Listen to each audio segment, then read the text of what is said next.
எனக்கு ஒரு முழுமையான, உண்மையான கேபி ஜோதிடத்தை கற்றுக் கொடுத்த என்னுடைய குருநாதர் பிரணவ பீடம் ஆன்மீக அறக்கட்டளையின் நிறுவனர் சுவாமி ஓம்கார் அவர்களுக்கு இவ்விடம் மிகுந்த நன்றியை தெரிவித்துக் கொள்ள விரும்புகிறேன். அனைவருக்கும் வணக்கம். நம்ம தொடர்ச்சியாக நம்ம பயன்படுத்தக்கூடிய கிருஷ்ணமூர்த்தி ஜோதிடம் சார்ந்த வகையில் நிறைய தகவல் நம்ம பதிவுகளாக செஞ்சுன்னு வரோம். இந்த பதிவு அப்படின்றது ரொம்ப ஒரு மிக முக்கியமான ஒரு பதிவுங்க. அதாவது என்னென்னா, நம்ம பலன் சொல்கிற போது இந்த காரத்துவம் அப்படின்றது ரொம்ப ஒரு மிக முக்கியமானதாக நமக்கு தேவைப்படும், பயன்படும். அந்த காரத்துவத்தில் நம்ம எவ்வளோக்கு எவ்வளோ ஸ்ட்ராங்காக இருக்குமோ அவ்வளோக்கு அவ்வளோ இந்த பலனை ரொம்ப ஒரு அதி அற்புதமாக நம்ம சொல்லலாம். காரகத்துவத்தில் பாவ காரகத்துவம், கிரக காரகத்துவம், ராசி காரகத்துவம் அப்படின்ற இந்த 3 விஷயங்கள் இருக்குது. இந்த 3 விஷயங்களை நம்ம எவ்வளோக்கு எவ்வளோ ஒரு நாலேஜபிளாக சொல்கிறோமோ அவ்வளோக்கு அவ்வளோ பலன் அப்படின்றது ரொம்ப சிறப்பாக இருக்கும். இப்போ இந்த பகுதியில் நம்ம என்ன பார்க்க போகிறோம் அப்படின்னா, ராசி காரகத்துவத்தை பார்க்க போகிறோம். ராசி காரகத்துவம் அப்படின்றது இருக்கிறதுலே ரொம்ப ஒரு மிக முக்கியமான ஒரு விஷயங்க. இந்த ராசி காரகத்துவம் நம்ம எவ்வளோக்கு எவ்வளோ தெளிவாக தெரிஞ்சுக்கிறோமோ அந்த அளவு நமக்கு பலன் சொல்கிறதுக்கு ரொம்ப பயன்படும் அப்படின்னு எடுத்துக்கலாம். இப்போ ராசி காரகத்துவத்தில் நம்ம எந்தெந்த விஷயத்தை பார்க்க போகிறோம் அப்படின்னா, முதல் விஷயம் இந்த சரம், ஸ்திரம், உபயம் இதோடைய பயன்பாடு. அதுக்கடுத்து பஞ்சபூதம் நெருப்பு, நிலம், காற்று, நீர் இதோடைய பயன்பாடு. அதுக்கடுத்து ராசி நிலையில் ஆண் ராசி, பெண் ராசி இது சார்ந்த விஷயம் இருக்கக்கூடிய தகவல். அதுக்கடுத்து ஒற்றைப்படை ராசி, இரட்டைப்படை ராசி, பலகால் ராசி, 4 கால் ராசி இது மாதிரியான விஷயமும். அதுக்கடுத்து மலட்டு ராசிகள் சார்ந்த விஷயத்தையும் நம்ம பார்க்க போகிறோம். ராசி நிலையில் ஒவ்வொரு ராசியும் எந்த உடல் உறுப்பை குறிக்க போகுது அப்படின்ற விஷயத்தையும், ராசி நிலையில் இருக்கக்கூடிய திசைகள், ராசி நிலையில் இருக்கக்கூடிய மாதம் இது மாதிரியான விஷயங்கள் எல்லாமே இந்த பகுதியில் நம்ம தெளிவாக பார்க்க போகிறோம். ஃபஸ்ட்டு விஷயம் சரம், ஸ்திரம், உபயம் அப்படின்ற பயன்பாட்டை பற்றி பார்க்க போகிறோம். அதாவது என்னென்னா, சரம், ஸ்திரம், உபயம் அப்படின்றது நம்ம பலன் சொல்கிறதுக்கு எல்லா விஷயத்துக்குமே இது பயன்படும். இப்போ எடுத்துக்காட்டுக்கு ஜாதக ரீதியாக நம்ம திருமண வரன் பார்க்குறோம் அப்படின்னா, திருமண வரன் அப்படின்றது உள்ளூரில் அமையுமா, இல்லை வெளியூரில் அமையுமா, இல்லை ஒரு நடுநிலை தொலைவில் அமையுமா, இது மாதிரியான விஷயங்கள் பார்க்குறதுக்கும், அதே மாதிரி தான் வேலை செய்கிறது உள்ளூரில் வேலை செய்யணும், வெளியூரில் வேலை செய்யணும். அதுக்கடுத்து தொழில் செய்கிறதும் உள்ளூரில் தொழில் செய்யறதுக்கான அமைப்பு இருக்கா, இல்லை வெளியூரில் செய்யறதுக்கான அமைப்பு இருக்கா, இந்த மாதிரி ஒவ்வொரு விஷயமும் ஜாதக பலன் பார்க்குறதுக்கும் சரி. அதுவே நம்ம ஒரு பிரசன்னாரணம் பார்க்குறோம் அப்படின்னா, இப்போ ஒரு பொருளே காணாமல் போயிடுச்சு, ஒரு களவு பிரசன்னமே பார்க்குறோம் அப்படின்னா, அந்த பொருளை எடுத்துன்னு போன திருடன் உள்ளூரில் இருக்கானா இல்லை வெளியூரில் இருக்கானா, இந்த மாதிரியான விஷயத்தை எல்லாமே பார்க்குறதுக்கு இந்த சரம், ஸ்திரம், உபயம் அப்படின்றது ரொம்ப ஒரு பயனுள்ளதாக இருக்கும். ஃபஸ்ட்டு விஷயம் இந்த சரம் அப்படின்றது என்னென்னா, மேசராசி, சரராசி, ரிஷபம், ஸ்திரம், அதுக்கடுத்து மிதுன ராசி, உபயராசி. எப்படி முதல் 3 எடுத்தோமோ அதே தான் அடுத்த 3. இது சரம், ஸ்திரம், உபயம், அதுக்கடுத்து சரம், ஸ்திரம், உபயம், சரம், ஸ்திரம், அதுக்கடுத்து மீன ராசி, உபயத்தில் முடியும். சரிங்களா? எனவே நம்ம திருமணத்துக்கு பார்க்குற போது 7ஆம் வீட்டுடைய உபநட்சத்திரம், நம்ம திருமணத்துக்கு வரக்கூடிய வரன் உள்ளூரில் அமையுமா, வெளியூரில் அமையுமான்னு பார்க்குற போது, இப்போ இந்த 7ஆம் பாவத்து உபநட்சத்திரம் எந்த ராசியில் விழுந்திருக்குன்னு பார்க்குறோம். சர ராசியா, ஸ்திர ராசியா, உபய ராசியா. இப்போ இந்த ஜாதத்தில் பாருங்கள், 7ஆம் பாவ உபநட்சத்திரம் குரு விழுந்திருக்கக்கூடிய ராசி இங்கே விருச்சிக ராசியில் விழுந்திருக்குது. விருச்சிக ராசி அப்படின்றது ஸ்திர ராசி. அப்போ வரக்கூடிய வரன் அப்படின்றது உள்ளூரில் அமையும் அப்படின்ற ஒரு முடிவு பண்ணுறதுக்கு இந்த சரம், ஸ்திரம், உபயத்துடைய பயன்பாடு ரொம்ப பயனுள்ளதாக இருக்கும். அதே இப்போ வேலை செய்ய போகிறோம், வேலை உள்ளூரில் செய்யணும் வெளியூரில் செய்யணும் அப்படின்னு பார்க்குறதுக்கு 6ஆம் பாவத்துடைய அந்த தொடர்பு பார்க்கும்போது 6ஆம் வீட்டு உபநட்சத்திரம் சனி. இந்த சனி எங்கே விழுந்திருக்கு அப்படின்னா இங்கே மேச ராசியில் விழுந்திருக்குது. மேச ராசி சரராசி. அப்போ நான் வேலை வெளியூரில் தான் செய்வேன் அப்படின்ட்டு நம்ம பலன் சொல்கிறதுக்கு இந்த சரம், ஸ்திரம், உபயத்துடைய பயன்பாடு ரொம்ப ஒரு பயனுள்ளதாக இருக்கும். ரொம்ப ஒரு மிக முக்கியமானதும் கூட. சரிங்களா? இது ஃபஸ்ட்டு விஷயம். அதுக்கடுத்து பஞ்சபூத தன்மை. பஞ்சபூத தன்மை அப்படின்றது நெருப்பு, நிலம், காற்று, நீர், அதுக்கடுத்து ஆகாயம். இப்போ நம்ம ராசி ரீதியாக அடக்கிற போது மேச ராசி அப்படின்றது நெருப்பு ராசி, ரிஷப ராசி அப்படின்றது நமக்கு நில ராசி, மிதுன ராசி காற்று, கடக ராசி பார்க்குறோமோ நீர் ராசி. இதில் ஆகாயம் எங்கே வரும் அப்படின்னா இந்த மொத்தமே வந்து இந்த பூமி மண்டலம் இதெல்லாமே வந்து இந்த ஆகாயத்தில் தான் இருக்குது. அதனால் வந்து நம்ம ஆகாயத்தை தனியாக வந்து ராசிக்கு போடணும் அப்படின்ற அவசியம் இல்லை. இந்த பஞ்சபூதத்தில் இந்த 4 எடுத்துக்கலாம். நெருப்பு, நிலம், காற்று, நீர் எடுத்துக்கலாம். ஆகாயம் எடுத்துக்க வேண்டிய அவசியம் இல்லை. இந்த ஆகாயமே வந்து நமக்குள்ளே இருக்கக்கூடிய அந்த ஸ்பேஸ் தான். சரிங்களா? அதனால் மேசராசி நெருப்பு, ரிஷபம் வந்து நில ராசி, அதுக்கடுத்து வந்து மிதுனம் வந்து காற்று ராசி, கடகம் வந்து நீர் ராசி. அதே தான் சேம்.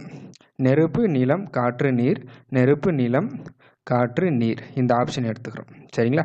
இப்போ இது எதுக்கெல்லாம் பயன்படும்னா எல்லா விஷயத்துக்கும் அதே தான். நம்ம திருமணத்தை பற்றி பார்க்குறோம்னா வரக்கூடிய வாழ்க்கை துணைவர் அப்படின்றவங்க வந்து நம்ம நெருப்பு சார்ந்த பக்கத்துலேருந்து வருவாங்களா, இல்லை வந்து நீர் சார்ந்த ஏரியா, கடல், இது மாதிரி ஆறு சார்ந்த பக்கத்துலேருந்து அவங்களுடைய வரன் அமையுமா, இது மாதிரி விஷயத்த சொல்கிறதுக்கும். இப்போ தொழிலே செய்கிறோம்னா தொழில் வந்து நம்ம எந்த மாதிரியான தொழில் செய்யலாம், நீர் சார்ந்த தொழிலா அல்லது நெருப்பு சார்ந்த தொழிலா, இந்த மாதிரியான விஷயத்த வந்து நம்ம சொல்கிறதுக்கு ரொம்ப ரொம்ப பயனுள்ளதாக இருக்கும். இதே நம்ம பிரசன்ன ரீதியாக பார்க்குற போதும் வந்து எல்லா பிரசனத்துக்குமே வந்து இந்த பஞ்சபூதத்துடைய தன்மை வந்து ரொம்ப பயன்படும் அப்படின்றத வந்து நம்ம வந்து இங்கே பார்க்கக்கூடியதாக இருக்குது. இப்போ ஃபார் எக்ஸாம்பிளுக்கு உங்களுக்கு இந்த பஞ்சபூதத்தை பயன்படுத்தி நம்ம சொல்கிறோம் அப்படின்னா, இப்போ வந்து வரக்கூடிய வாழ்க்கை துணைவர் அந்த 7ஆம் பாவ உபநட்சத்திரம் குருவாக இருக்கிறதாலையும் அந்த குரு வந்து விருச்சிக ராசி, நீர் ராசி. அப்போ வரக்கூடிய வாழ்க்கை துணைவர் அந்த நீர் சார்ந்த அந்த இடத்துலேருந்து கொஞ்சம் அவங்களுடைய இடத்துக்கு பக்கத்தில் ஒரு நீர் சார்ந்த சூழ்நிலை இருக்கும் அப்படின்றத வந்து நம்ம வந்து பலனாக வந்து சொல்லலாம். சரிங்களா? இந்த மாதிரி ஒரு பயன்பாட்டுக்கு இது வந்து ரொம்ப பயனுள்ளதாக இருக்கும். அதுக்கடுத்து நம்ம பார்க்கக்கூடிய காரத்துவத்தில் வந்து ஆண் ராசி, பெண் ராசி அப்படின்றது ரொம்ப ரொம்ப ஒரு மிக முக்கியமானதுங்க. ஆண் ராசி, பெண் ராசி அப்படின்றது நம்ம பிறப்பு ஜாதகத்தை காட்டிலும் பிரசன்னத்துக்கு பயன்படும். இருந்தாலும் வந்து ஒருத்தருடைய அந்த குழந்தை பிறப்பு சார்ந்த விஷயத்துக்கும் இந்த ஆண் ராசி, பெண் ராசி பயன்படும். மேசராசி ஆண், ரிஷபராசி பெண். அதே தான் ஆண் பெண், ஆண் ராசி, பெண் ராசி, ஆண் பெண், ஆண் பெண், அதுக்கடுத்து இது ஆண் பெண், இந்த மாதிரி எடுத்துக்கலாம். இது மெஜாரிட்டியாக வந்து ஒருத்தருடைய அந்த குழந்தை பிறப்புடைய தன்மையை பற்றி சொல்கிறதுக்கு இப்போ 5ஆம் பாவம் உபநட்சத்திரம் சுக்கிரன் எந்த ராசியில் விழுந்திருக்கு இங்கே பார்த்தோம்னா விழுந்திருக்கக்கூடியது விருச்சிக ராசி. விருச்சிக ராசி வந்து பெண் ராசி. அப்போ பிறக்கக்கூடிய குழந்தையோட அந்த பாலினம் பெண் குழந்தை பிறக்கும். அது மாதிரி வந்து அந்த பாலினத்தை சொல்கிறதுக்கு பயன்படும். இதே மாதிரி நம்ம ஒரு களவு பிரசனம், ஒரு பொருள் காணாமல் போயிடுச்சு அப்படின்னு பார்க்குறபோது திருடன் வந்து ஆணா பெண்ணா அப்படின்னு கண்டுபிடிக்கிறதுக்கும் இந்த வந்து காரத்துவம் வந்து ஆண் ராசி, பெண் ராசி வந்து பயன்படுத்தி தரும். சரிங்களா? இது ஒரு விஷயம். அதுக்கடுத்து ராசி ரீதியாக வந்து ஒற்றைப்படை ராசி, இரட்டைப்படை ராசி, அதுக்கடுத்து 4 கால் ராசி, பலகால் ராசி, இந்த விஷயத்தையும் நம்ம வந்து கொஞ்சம் பார்த்துப்போம். இது எதுக்கு பயன்படும் அப்படின்னா, ஒருத்தர் வந்து ஒரு தொழில் தான் செய்ய முடியுமா, இல்லை 2 தொழில் செய்யலாமா, இல்லை ஒன்றுக்கு மேற்பட்ட தொழில் செய்யறதுக்கான ஆப்ஷன் இருக்கா? ஏன்னா நாட்டில் நிறைய பேர் இருக்காங்க இல்லையா. ஒருத்தர் வந்து பார்த்தோம்னா நிறைய துறையில் வந்து அவங்களுடைய தொழில் அமைப்பு இருக்கும். ஒருத்தர் வந்து ஒரே ஒரு துறையை மட்டும்தான் வந்து தன்னுடைய வாழ்க்கைக்கும் தொழிலாக செஞ்சுன்னு இருப்பாங்க. ஒரு சிலர் 2 வகையான தொழிலை வந்து செஞ்சுன்னு இருப்பாங்க. இந்த மாதிரி பார்க்குறதுக்கு வந்து என்னென்னா, முதல்ல வந்து இந்த 4 கார்னர் ராசி இருக்குது பாருங்கள். மீன ராசி, அதுக்கடுத்து மிதுன ராசி, கன்னி ராசி, தனுஷ் ராசி, இந்த 4 கார்னர் ராசியும் இரட்டைப்படை ராசி அப்படின்னு எடுத்துக்கலாம். இப்போ தொழிலை கொடுக்கக்கூடிய கிரகம் வந்து இரட்டைப்படை ராசியில் இருந்துச்சுன்னா அந்த ஜாதகருக்கு 2 விதமான தொழில் அமையும் அப்படின்னு எடுத்து சொல்லலாம். உங்களுக்கு புரியுற மாதிரி சொல்லலாம். இப்போ இந்த ஜாதகத்தில் 10ஆம் பாவத்து உபநட்சத்திரம் புதன். புதன் வந்து அதே தான் தனுசு ராசியிலே டெபாசிட் ஆகிருக்குது. அப்போ வந்து தனுசு ராசி வந்து இரட்டைப்படை ராசி. அப்போ இந்த ஜாதகர் 2 விதமான தொழில்களை செய்வார் அப்படின்னு நம்ம வந்து கன்க்ளூட் பண்ணலாம். சரிங்களா? 2 தொழில் பண்ணுறதுக்கான வாய்ப்பு இந்த ஜாதகருக்கு இருக்குது. இது ஒரு விஷயம். சரிங்களா? அதுக்கடுத்து பலகால் ராசி எது அப்படின்னா, கடக ராசியும் விருச்சிக ராசியும் பலகால் ராசி அப்படின்னு சொல்லுவோம். தொழிலை தரக்கூடிய கிரகனாலும் சரி, இல்லை வந்து ஒருத்தருக்கு திருமணமே கூட வந்து அந்த 7ஆவது வீட்டோட தொடர்பில் இருக்கக்கூடிய கிரகம் நமக்கு கடக ராசி, விருச்சிக ராசியெலாம் இருந்தால் அந்த நபருக்கு பல திருமணங்கள் நடப்பதற்கான வாய்ப்புகள் இருக்குது. இது ஒரு விஷயம். இன்னொன்று வந்து திருமணத்தை தரக்கூடிய கிரகம் வந்து இரட்டைப்படை ராசியில் இருந்தால் 2 திருமணம் நடக்கிறதுக்கான வாய்ப்புகள், இதெல்லாமே வந்து ஜென்ரலான ஒரு காரத்துவமாக வந்து நம்ம எடுத்துக்கலாம். சரிங்களா? அதனால் வந்து 4 கார்னர் ராசி, இரட்டைப்படை ராசி, அதுக்கடுத்து கடகமும் விருச்சிகமும் பலகால் ராசின்னு எடுத்துக்கங்க. இதையும் தாண்டி வந்து நம்ம பார்க்குற போது இந்த 4 கால் ராசியை வந்து வாகனத்துடைய பயன்பாட்டுக்கு பயன்படுத்தலாம். மற்றபடியே ஜென்ரலாக விட்டுறலாம். சரிங்களா? மற்ற ராசியெல்லாம் ஒற்றை ராசி அப்படின்னு எடுத்துக்கலாம். இதுதான் வந்து நம்ம ராசி ரீதியாக இருக்கக்கூடிய ஒற்றைப்படை ராசி, இரட்டைப்படை ராசி, பலகால் ராசி அப்படின்னு எடுத்துக்கலாம். இதில் வந்து மலட்டு ராசி ரொம்ப மிக முக்கியமானதாக பயன்படும். மலட்டு ராசினா என்னென்னா, குழந்தை பிறப்பை வந்து தடையை ஏற்படுத்தக்கூடிய ராசி அப்படின்னு நம்ம எடுத்துக்கலாம். அதாவது என்னென்னா, மேசம், மிதுனம், சிம்மம், கன்னி, இந்த 4 ராசியும் மலட்டு ராசிகள் அப்படின்றத நம்ம எடுத்துக்கலாம். சரிங்களா? அதுக்கடுத்து நம்ம வந்து ரொம்ப ரொம்ப ஒரு மிக முக்கியமானதாக பார்க்கக்கூடியது என்னென்னா, ராசி நிலையில் வந்து உடல் உறுப்புகள். இந்த உடல் உறுப்புகள் அப்படின்றது ரொம்ப ரொம்ப பயன்படுங்க. ஏன்னா ஒருத்தருக்கு வந்து நோயை தரக்கூடிய கிரகம் எந்த ராசியில் இருக்குதோ அது சார்ந்த உடல் உறுப்பில் வந்து அவருக்கு நோய் பாதிப்பு தன்மை ஏற்படுத்தி தரும். இப்போ வந்து முதல்ல வந்து மேச ராசியில் ஒரு நபர் தலையை வச்சு அப்படியே படுக்கிறாரு அப்படின்னா, அப்படியே படுத்து கால் பாதம் மீன ராசியில் வர மாதிரி எடுத்துக்கங்க. சரிங்களா? மொத்த உடல் உறுப்பும் அதுக்குள்ளே அடங்கும். உங்களுக்கு புரியுற மாதிரி சொல்லணும்னா, மேச ராசி அப்படின்றது தலைப்பகுதி, முகம் இதெல்லாத்தையும் குறிக்கும். ரிஷப ராசி அப்படின்றது கண், காது, மூக்கு, வாய், தொண்டை இதெல்லாத்தையும் குறிக்கும். மிதுன ராசி அப்படின்றது கழுத்து, தோள்பட்டை இதெல்லாத்தையும் குறிக்கும். கடக ராசி அப்படின்றது நம்முடைய மேல் மார்பு பகுதி, நுரையீரல் இதெல்லாத்தையும் குறிக்கும். சிம்ம ராசி வந்து இருதயம், மார்பு பகுதி இதெல்லாத்தையும் குறிக்கும். அதுக்கடுத்து கன்னி ராசி வந்து இடுப்பு, அதுக்கடுத்து முதுகெலும்பு எல்லாத்தையும் குறிக்கும். துலா ராசி வந்து ஜீரண உறுப்புகள் எல்லாமே வந்து இந்த துலா ராசி குறிக்கும் அப்படின்னு எடுத்துக்கலாம். சிறுநீரகம் இது மாதிரியான விஷயங்கள் எல்லாமே துலா ராசி குறிக்கும். அதுக்கடுத்து விருச்சிக ராசி அப்படின்றது பிறப்புறுப்பு, மலத்துவாரம் இதெல்லாம் விருச்சிக ராசி குறிக்கும். தனுசு ராசி அப்படின்றது தொடைப்பகுதியும். மகர ராசி கால் மூட்டு.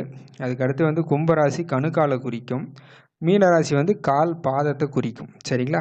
இப்போ ஒருத்தருக்கு நோயை தரக்கூடிய கிரகம் எந்த ராசியில் டெபாசிட் ஆகிருக்குது. இப்போ வந்து எடுத்துக்காட்டுக்கு உடல் உறுப்பு நோய் அப்படின்றது 6ஆம் பாவத்தை எடுத்து பேசுவோம். அப்போ அந்த 6ஆம் பாவத்து உபநட்சத்திரம், இப்போ இந்த ஜாதத்தில் 6ஆம் பாவத்து உபநட்சத்திரம் சனி.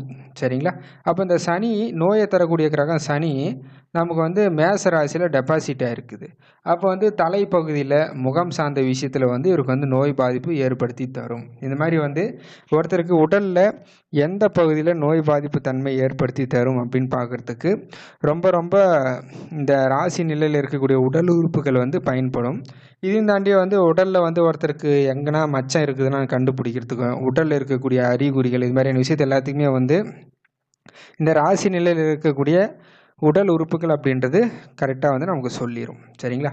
அதுக்கடுத்து ராசி நிலையில் இருக்கக்கூடிய திசை, வரக்கூடிய கணவன் மனைவி அதாவது வாழ்க்கை துணையவர் எந்த திசையில் அமைவாங்க அப்படின்றது தான் நம்ம கான்செப்டு. அதாவது என்னென்னா, மேசராசி கிழக்கு திசை. சரிங்களா? கிழக்கு இல்லை உங்களுக்கு புரியுற மாதிரி சொல்லணும்னா இங்கே மீனத்துலேருந்தே எடுத்துப்போம் புரிதலுக்காக. மீனராசி வடக்கு, மேசராசி கிழக்கு, இது வந்து தெற்கு, இது வந்து மேற்கு மிதுன ராசி. சரிங்களா? இந்த மாதிரி வந்து வடகிழக்கு தென்மேற்கு அப்படின்னு மாதிரி எடுத்துக்கங்க. சரிங்களா? மீனராசி வடக்கு, மேசராசி கிழக்கு, ரிஷபராசி வந்து தெற்கு, மிதுன ராசி மேற்கு. வடக்கு கிழக்கு தெற்கு மேற்கு, வடக்கு கிழக்கு தெற்கு மேற்கு, வடக்கு கிழக்கு தெற்கு மேற்கு, இந்த மாதிரி ஆப்ஷனை எடுத்துக்கலாம். இது எதுக்கு அப்படின்னா, வரக்கூடிய பெண் வந்து அதாவது வாழ்க்கை துணைவர் எந்த திசையிலேருந்து அமைவாங்க அப்படின்ற மாதிரி சொல்லலாம். இப்போ 7ஆம் பாவத்து உபநட்சத்திரம் குரு விழுந்திருக்கிறது விருச்சிக ராசியில். விருச்சிக ராசி அப்படின்றது வடக்கு திசையை குறிக்கும். அப்போ வடக்கு திசையிலேருந்து வாழ்க்கை துணைவர் அமைவாங்க அப்படின்னு அந்த திசையை சொல்கிறதுக்கு இந்த ராசி நிலையில் இருக்கக்கூடிய திசை வந்து நமக்கு வந்து ரொம்ப பயனுள்ளதாக இருக்கும். சரிங்களா?